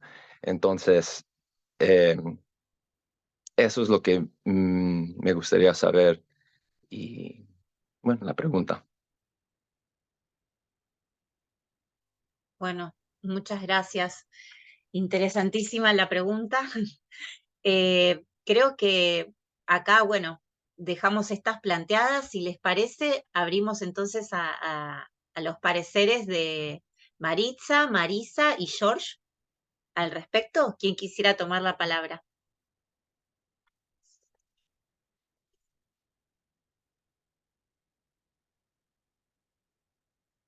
Perdón, quiero mencionar algo rapidito antes de que los panelistas contesten. Les quiero recordar que este es el segundo encuentro, que nos faltan 5 encuentros más, que vamos a tocar temas como el mercado, vamos a tocar temas como el racismo. Perdón.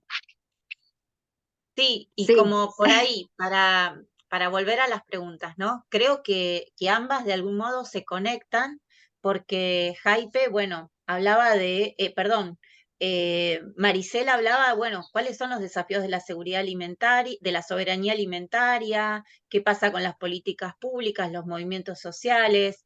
Jaipe trae el caso de California, de que, bueno, esa experiencia es muy, parece ser súper interesante porque hay una conexión entre municipios y la comunidad organizada. Bueno, si quieren así brevemente comentar, porque esto tiene justamente que ver con los desafíos de la seguridad, de la soberanía alimentaria.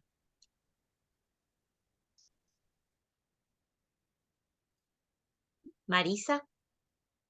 Sí, estoy buscando las preguntas otra vez para contestarlo lo más certero posible, pero yo creo que lo difícil es trabajar con el gobierno, y no porque no nos estemos metiendo. Yo creo que hay mucha gente buena tratando de ver cómo le metemos caña al asunto, dicho muy boricua, pero yo creo que hay cosas que están pasando, y entre ellas es que hay espacios que se están organizando concretamente, ¿verdad?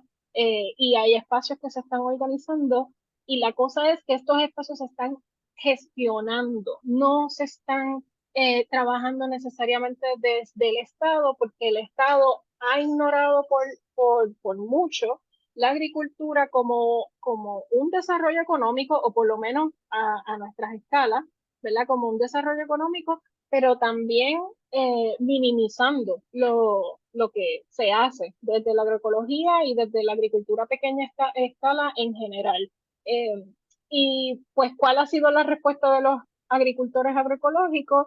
Pues hay que demostrar, y estamos produciendo, y se está produciendo, y se están organizando las comunidades, y se están organizando mercados agrícolas gestionados por la gente, porque los mercados del Estado no funcionan.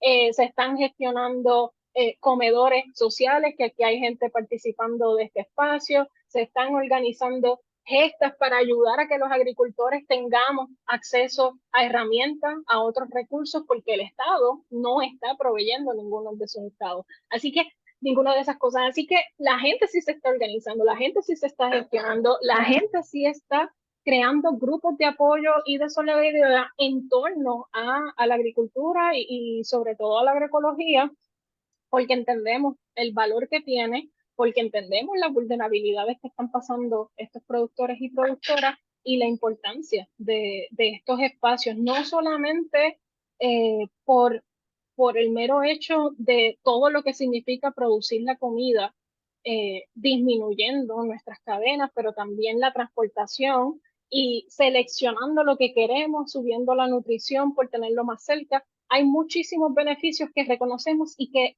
la gente en general y las organizaciones y grupos entienden y apoyan porque hay un valor en la alimentación.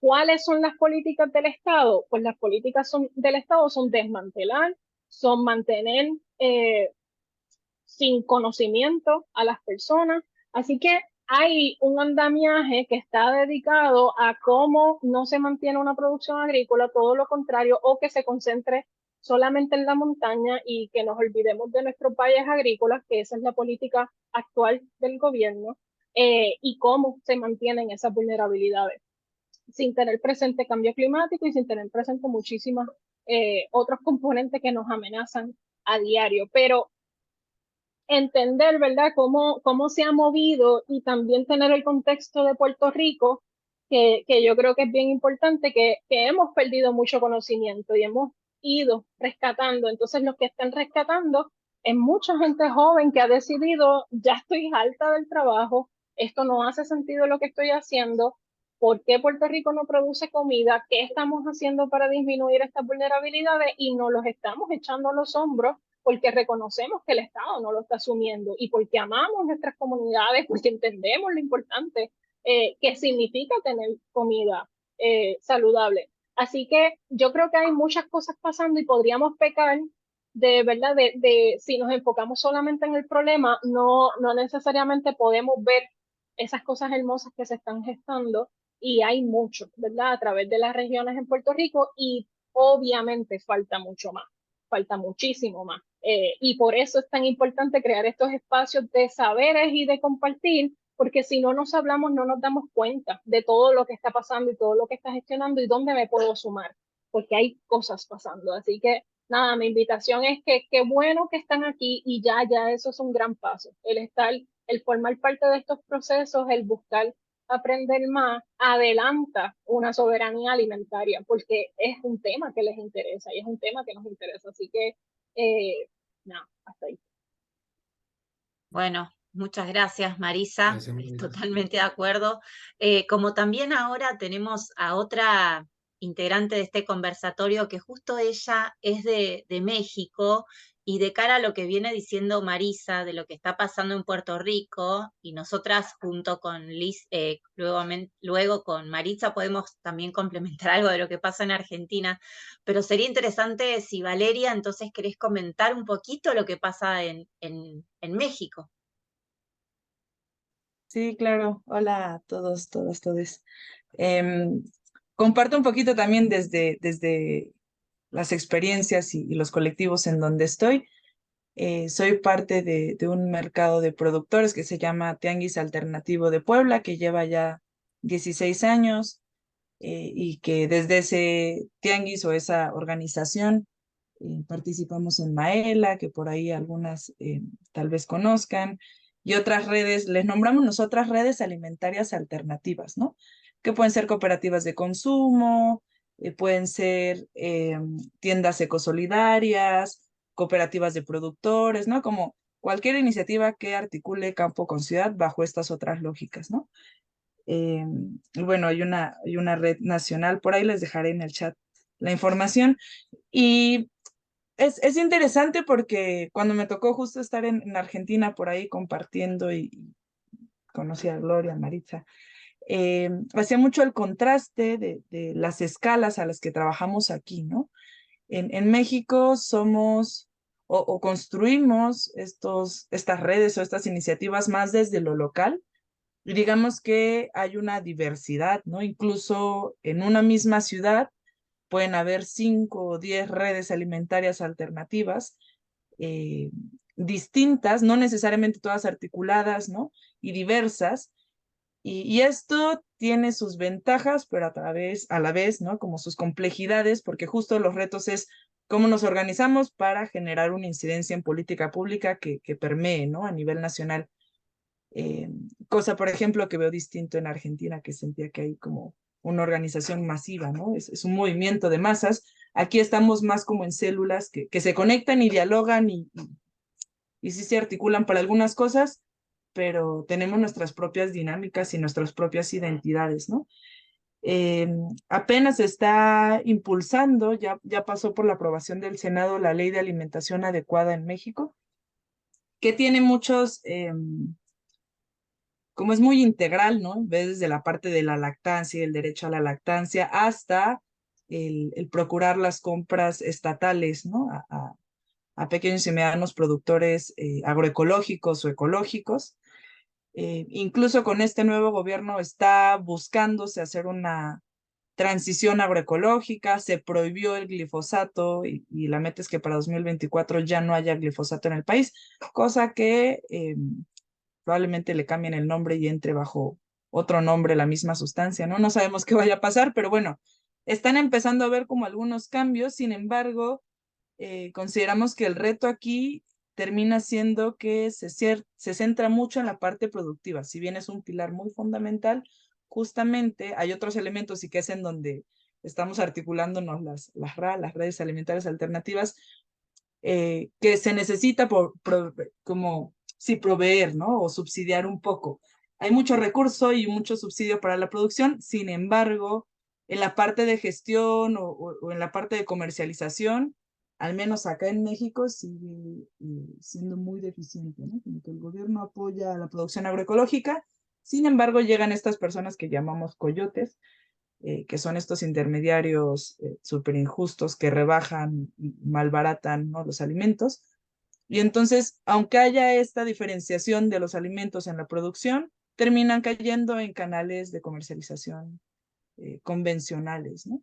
Entonces ahí estamos generando varios debates y cosas, pero creo que toca ver más en esta parte o en estos otros procesos o eslabones, ¿no? De los sistemas alimentarios que van más allá de la producción. Aquí afortunadamente sí tuvimos reforma agraria y eso cambia mucho la situación, por ejemplo, con respecto a Argentina. Gracias, Valeria. Muchísimas gracias. Por cuestión de tiempo, vamos adelantando. Como mencionaban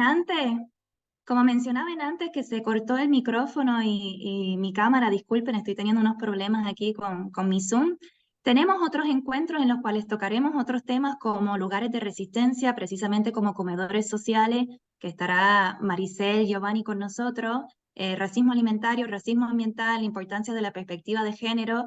No queremos ignorar sus preguntas, entendemos que todos tienen sus preguntas, al final habrá más espacio para establecer, pero pasemos a la segunda parte de la mesa redonda. Es precisamente cuáles son las estrategias y luchas para promover la soberanía alimentaria. Marisa, te doy el micrófono. Ok, eso fue bien rápido. Gracias, Alicia, por mantenernos ahí recogiditas. Sí, disculpe, no quiero cortarle la voz a nadie, pero estamos cortos de tiempo y sé que todos tenemos preguntas, entonces hay que ser un poquito rigurosos con eso. Y tal vez, perdón, aclarar solamente que en realidad han ido surgiendo, ¿no? Tal vez como concretamente, para que quede tiempo luego de preguntas que les quieran hacer. Muy bien. Bueno, ¿verdad? Enfocándonos en las luchas y en las estrategias que se están trabajando, voy a mencionar varias, ¿verdad?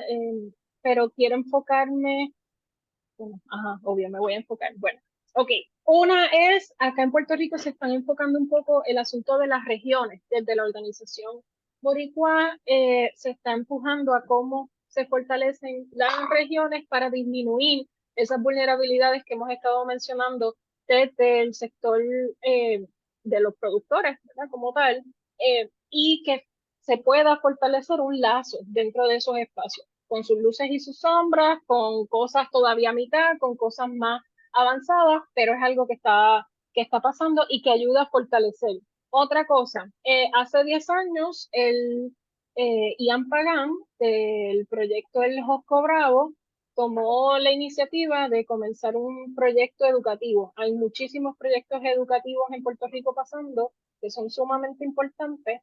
Este ha marcado, se marca por la constante, ¿verdad? Su repetición constante, la gente deseando entrar porque no está dentro de una estructura universitaria o dentro de un espacio institucional como tal, sino que es una finca que decidió asumir la tarea de cómo ampliamos la educación agroecológica para Puerto Rico. Y así se han sumado, ¿verdad? Otros maestres al proceso y este año se celebró en 10 espacios. Entre ellos, Huaquia, ¿verdad? El proyecto de Huaquia, fuimos parte de facilitadores, ¿verdad? Que dimos ese curso. Así que hay un interés gigante, diría yo, en Puerto Rico, que me parece también muy hermoso, de gente interesada por la agroecología y cómo yo aprendo y qué tengo que saber más. Y está pasando desde el sector de producción, pero también está pasando desde consumidores y también restaurantes. Y yo creo que es bien importante reconocer también esas cosas que están pasando porque venimos de esas policrisis que mencionaba George, que se van acumulando no solamente entre nosotros, ¿verdad? Desde el interior, sino en nuestro entorno comunitario y nos invitan a mantener unos individualismos y la agroecología rompe con ese individual, ¿verdad? Con ese aspecto del individuo y la soberanía alimentaria sobre todo, porque está basada desde la comunidad y en cómo fortalecemos nuestra alimentación desde nuestros espacios inmediatos. Y es algo sumamente importante porque disminuye lo que hemos hablado y todos los componentes de contaminación y el asunto de la desnutrición y la pérdida de valor de los alimentos. Así que el que haya un proceso de formación, el que nosotras hayamos podido formar parte de eso, también, ¿verdad? Reafirma el que hay un interés en Puerto Rico para retomar, para asumir este tema y reconocer que estos procesos toman tiempo y toman años desde la formación, desde hacernos conscientes hasta el exigir que estas cosas se normalicen. Mi corazón palpita al escuchar, ¿verdad?, todos los adelantos que han logrado las compañeras desde México. Y yo creo que esos son los modelos que deberíamos seguir hablando y conversando para ver qué podemos imitar y qué no. Y acá en Puerto Rico yo levanto mucho la voz por procesos de adaptación y cómo hablamos con otras fincas en otros países de procesos de adaptación, pensando en la crisis climática, cómo me adapto, ¿verdad?, a la ausencia de agua y toda la cosa, pero también tienen que haber estas conversaciones de cómo, qué se están adelantando en qué país y cómo lo podemos adelantar acá. Y creo que más importante aún es que podamos identificar cuáles son nuestras fincas más cercanas a nuestro entorno de vivienda, cuál es esa finca que me queda cerca y cómo yo puedo empezar lazos con ese espacio. Porque cuando formamos parte de nuestro entorno, podemos ir viendo cuáles son esas políticas públicas que hay que cambiar, podemos ir viendo qué es lo que está mal en nuestro eslabón de alimentación y podemos tomar decisiones en torno a eso porque formamos parte de los procesos. No se lo dejamos al Estado y que el Estado resuelva mi problema de alimentación. No, yo formo parte de una comunidad y esto es algo que me preocupa y entonces lo asumo como tal. Y yo creo que las estrategias y las luchas desde la agroecología y desde los espacios que impulsamos la soberanía alimentaria están impulsadas desde eso, desde lo comunitario, desde la base, desde lo pequeño, porque somos los vulnerables, porque somos los que no tenemos acceso a comida, porque somos los que hemos sido marginados. Entonces, autogestionamos esos procesos. Y una vez que vamos autogestionando y vamos organizando, las estrategias van subiendo. Ya, ¿verdad? Con otros de las luchas, hoy temprano estuve en el tribunal en conjunto con otras organizaciones aliadas que presentamos una demanda al Estado por no defender los terrenos agrícolas que ya están reservados para eso y hacerlos disponibles para una producción industrial que vulnerabiliza nuestros territorios en su totalidad, porque tenemos espacios impactados para esa energía. Así que hasta en eso se suma esa soberanía alimentaria, porque si yo no puedo soñar con que Puerto Rico pueda alcanzar esa soberanía alimentaria porque tenemos el territorio, porque se está formando la gente, porque la gente quiere meterle ganas, y por el otro lado el Estado está quitándome el territorio, pues entonces tiene que haber cosas pasando a la par, ¿verdad? Y eso está también pasando y falta mucho. Y yo creo que por eso también es importante y voy a insistir en que la gente se sume a los procesos que ya están pasando, porque hay mucha cosa pasando. Y eso a mí me fascina, que estén cosas pasando y que sumemos y que hagamos más revoluciones, porque pues de eso se trata. Sí, gracias, Muchas gracias, Marisa. Marisa. Voy a George. seguir con esa línea. Hay mucho terreno ganado. Hace 20 años no había mercados orgánicos en Puerto Rico, por ejemplo. Ahora hay varios y en cada fin de semana, por lo menos en algún lugar de Puerto Rico, hay algún mercado orgánico con sus luces y sus sombras, como dijiste, Marisa, ¿no? Como con lo bueno y con lo malo están esos mercados resistiendo y creando cultura y creando un espacio de diálogo entre consumidores, entre productores y entre consumidores y productores, productoras, consumidoras, evidentemente. Así que están esos espacios de articulación. Hay espacios también de producción radical, o sea, hay varios proyectos, y no quisiera por no mencionar nombres ahora mismo, pero hay varios proyectos tanto en las zonas rurales como urbanas que están presentes, tal vez no hace muchos años, tal vez hace muchos años, que son más o menos visibles, que están más o menos presentes en las redes sociales, que están más o menos en los mercados, pero están.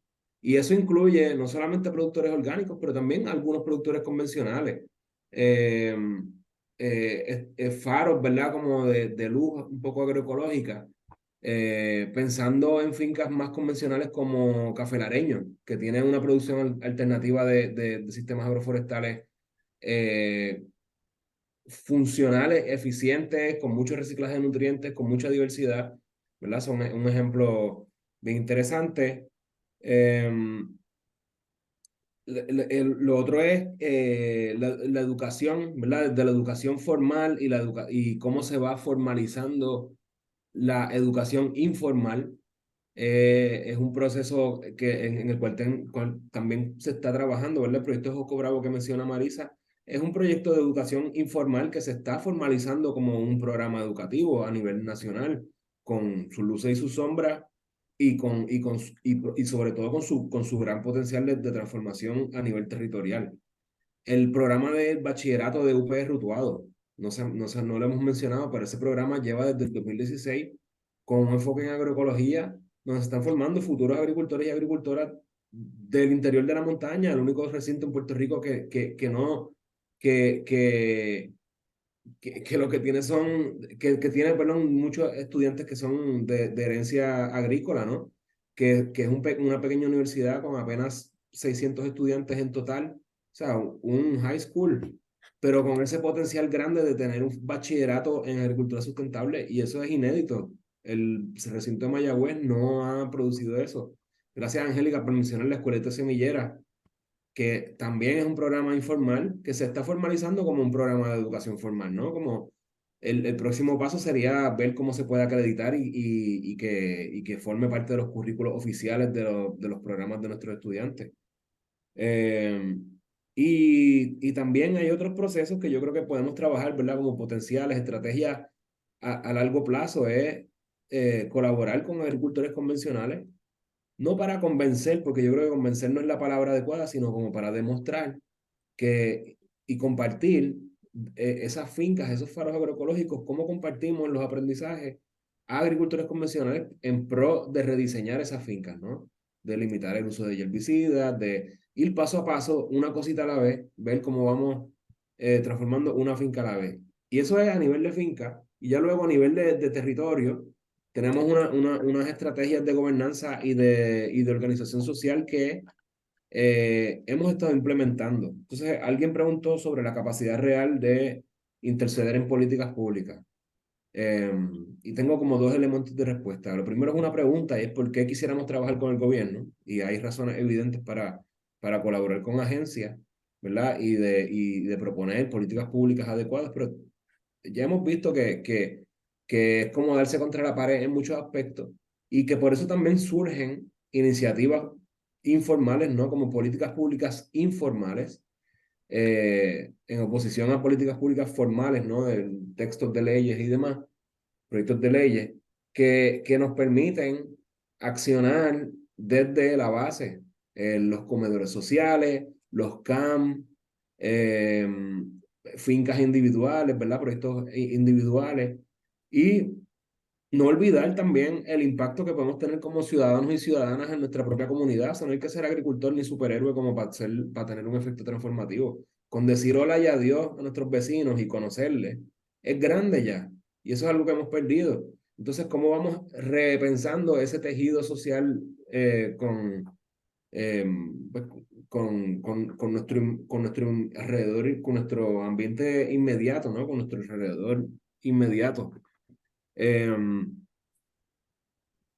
la última... Perdón, George, perdón, sí, como quedan vale. pocos Sí, minutos sí, para el cierre y ser prolijos con el horario, que bueno, es súper interesante, y todas estas experiencias, por ahí darle la palabra, si les seguro. parece, a Maritza para cerrar, y luego tenemos a Dinora, que queremos todas porque está desde la semana pasada y nos gustaría también escucharla a ella. Así que si Maritza, por ahí querés comentar algo en línea incluso de todo esto que se está diciendo, y damos cierre entonces a esta parte.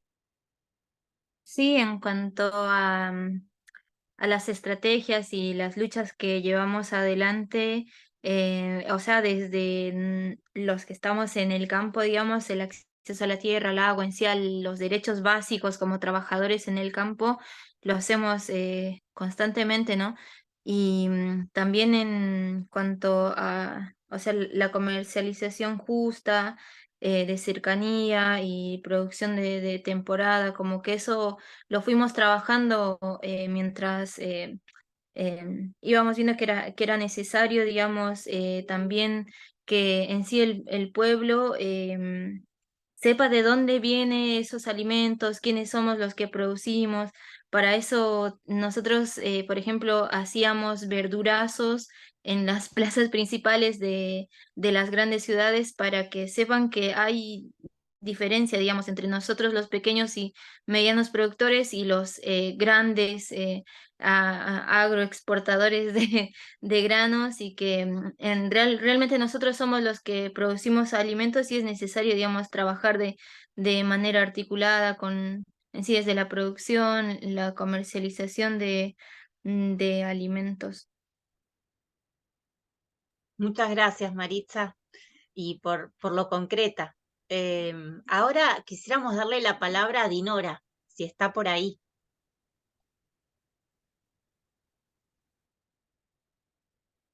Sí, buenas noches, ¿me escuchan?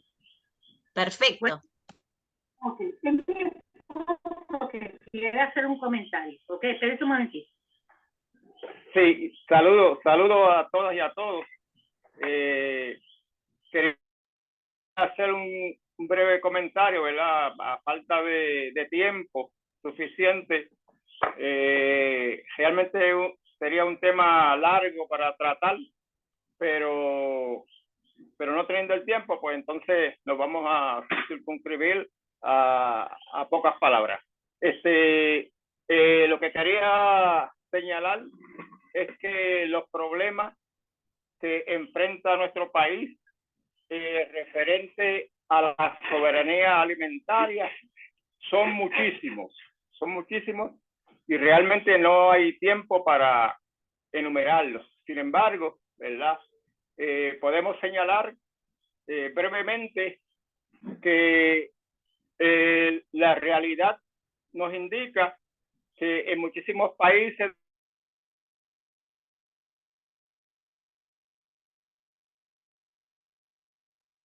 Ay, qué pena, que parece que se cortó.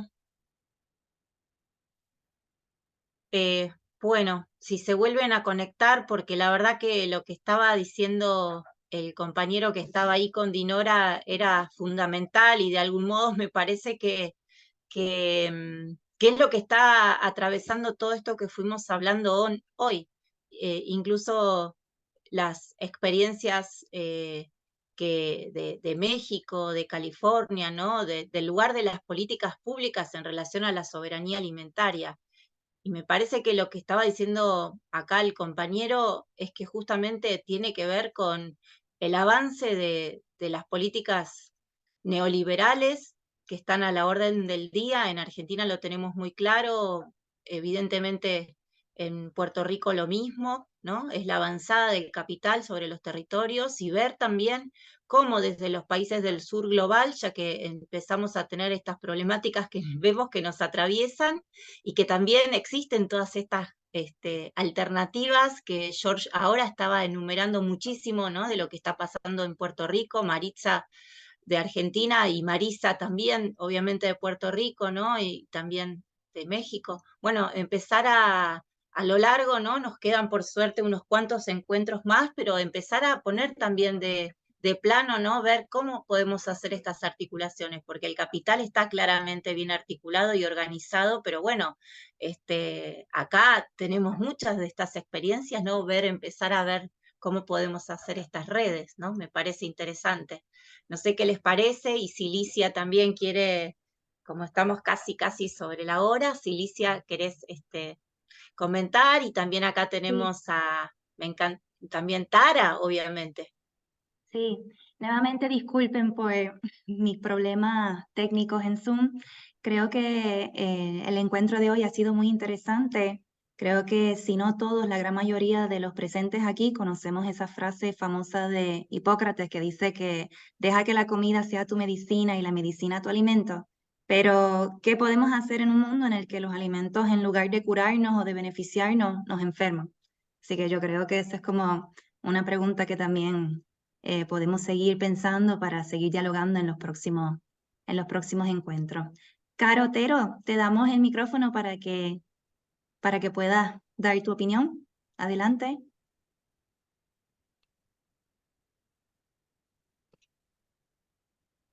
Hola, no sé si me escuchan. Te escuchamos bien.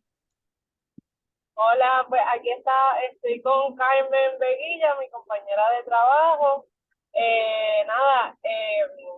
Rápidamente, un poco respaldando lo que George estaba diciendo, realmente en el tema de la soberanía alimentaria, yo por ejemplo no cuento con el gobierno. El gobierno no le interesa pues la autonomía de este país, ¿no?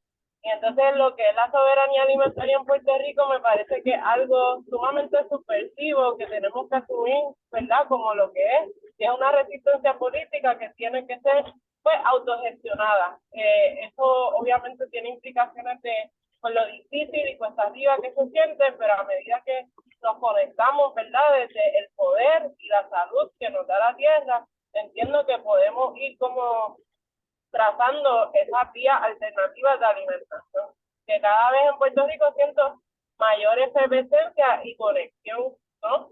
Nos ha tomado un tiempo, pero siento que cada vez el movimiento se está uniendo y entendiendo que nos tenemos nosotros, ¿no? Pero que es un movimiento subversivo que no va a contar con el gobierno. Al igual que lo mismo los procesos de independencia en Puerto Rico se van a trabajar desde la tierra, no es un papel que nos van a otorgar desde afuera, ¿no? Me parece que esto es un trabajo que tiene que ocurrir para todos, de adentro hacia afuera. Gracias.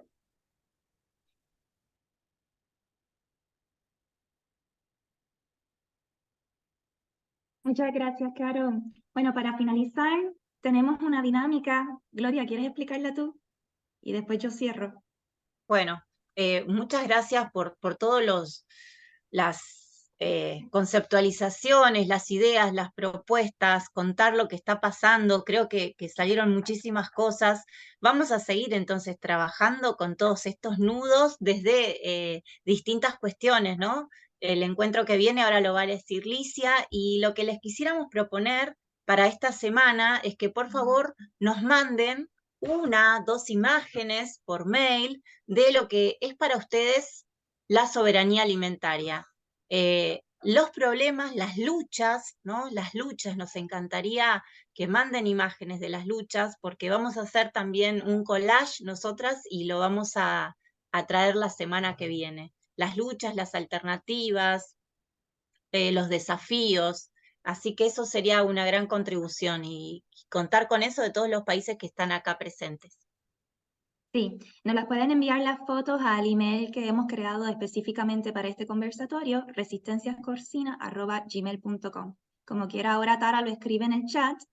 Y bueno, agradecemos nuevamente la participación de todos. Quedamos para el próximo martes, 17 de octubre, misma hora, de 6 de la tarde a 8 de la noche. Este encuentro se titula Desmantelando el racismo del actual sistema de producción industrializado de alimentos. Con nosotros estará Lucas Enrique Pinto, investigador de la CONICET de aquí de Argentina, Mayra de Colectivo ILE y Erika de la Colmena Cimarrona de Vieques. Bueno, pues muchísimas gracias también a los panelistas, a George, a Maritza y a Marisa. Nos vemos entonces el próximo martes. Gracias a ustedes, mucho gusto. Gracias por el espacio. Buenas noches. Gracias. Gracias. Gracias. Arriba, Borique.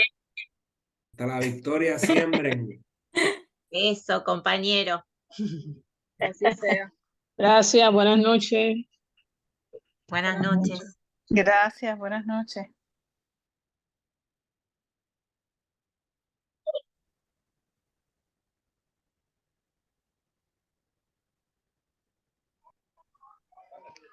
Gracias, buenas noches. Buenas noches desde Apoyo, Puerto Rico. Buenas noches,